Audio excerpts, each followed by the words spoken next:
Hello friends, কেশকন্যার গল্পের একটি ব্লগে তোমাদের সকলকে স্বাগত।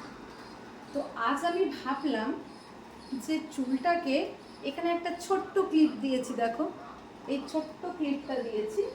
তারপরে আমি চুলটাকে একটু আঁচড়াই,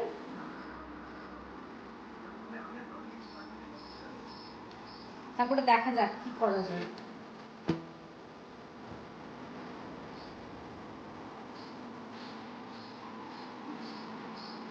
দেখো পুরো মাটিতে ফেটে গেছে একদম,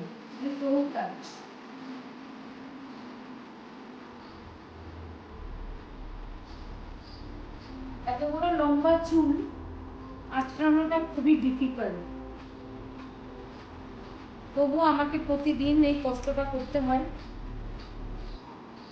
কি আর করা যাবে, চুলটা তো মেনটেন করতেই হবে।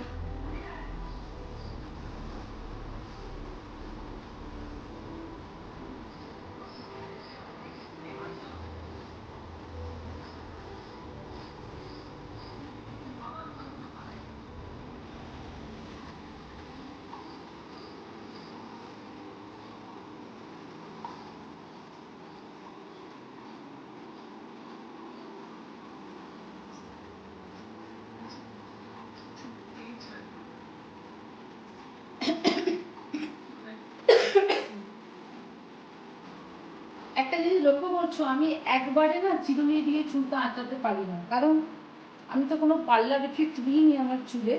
একদম সে স্মুথনিং করা এসব ব্যাপার কিছু করিনি, ঠিক আছে, যেটা আছে নর্মাল ন্যাচারাল। তো আমি কি করি, ওই জন্য একটু পার্ট মানে খুব কেয়ারফুলি আমি করি। চুলটা যখন আঁচড়াই খুব কেয়ারফুলি আমি আঁচড়াই, তা নাহলে কিন্তু প্রচুর চুল ছিঁড়ে যাবে। স্পেশালি কি হবে, উঠবে না কিন্তু ছিঁড়ে যাবে, ছেঁড়াটা আমার বেশি ভয়। ওই জন্য আমাকে খুব সাবধানে চুলটা আঁচড়াতে হবে। ভীষণ ডিফিকাল্ট। দেখো এই পাশটা কিরকম ঝুলে গেছে।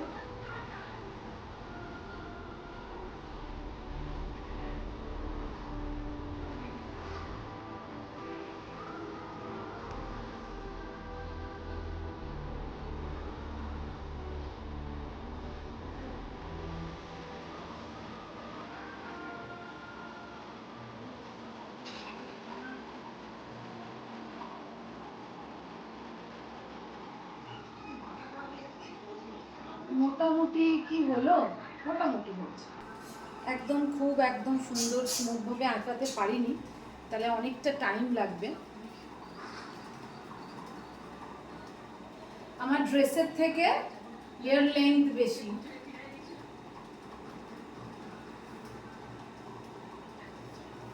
তাই না? আচ্ছা দেখো তো পেছন থেকে কেমন লুকটা লাগছে দেখতে।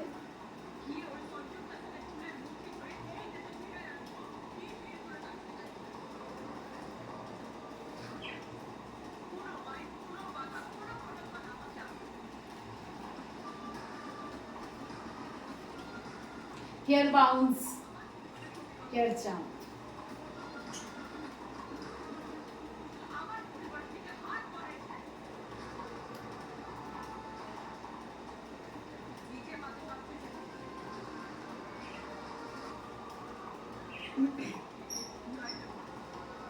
তোমরা যদি আমার লাইভ হেয়ার প্রেজেন্টেশন দেখতে চাও তাহলে কি করতে হবে, মেম্বারশিপ নিতে হবে, তাই তো? ডায়মন্ড অথবা গোল্ড যে কোনো একটা মেম্বারশিপ নিতে পারো। তো ডায়মন্ড নেওয়াটাই বেটার, ঠিক আছে? যে ডায়মন্ড নেবে তাকে আর কিছু চিন্তা করতে হবে না, ঠিক আছে, সে কোনো কিছু থেকেই বঞ্চিত হবে না। তো সেই জন্যে ডায়মন্ড মেম্বারশিপ নিয়ে নাও। আর আমার যখনই লাইভ আসবো তখন তোমরা লাইভে জয়েন করো। আমি আশা করি তোমাদের খুব ভালো লাগবে। আর ভিডিওটা কেমন লাগলো অবশ্যই কিছু বলার থাকলে সেগুলো কমেন্ট করে জানিও। তোমাদের কমেন্টটা কিন্তু আমার কাছে ভীষণ ভীষণ ইম্পর্টেন্ট।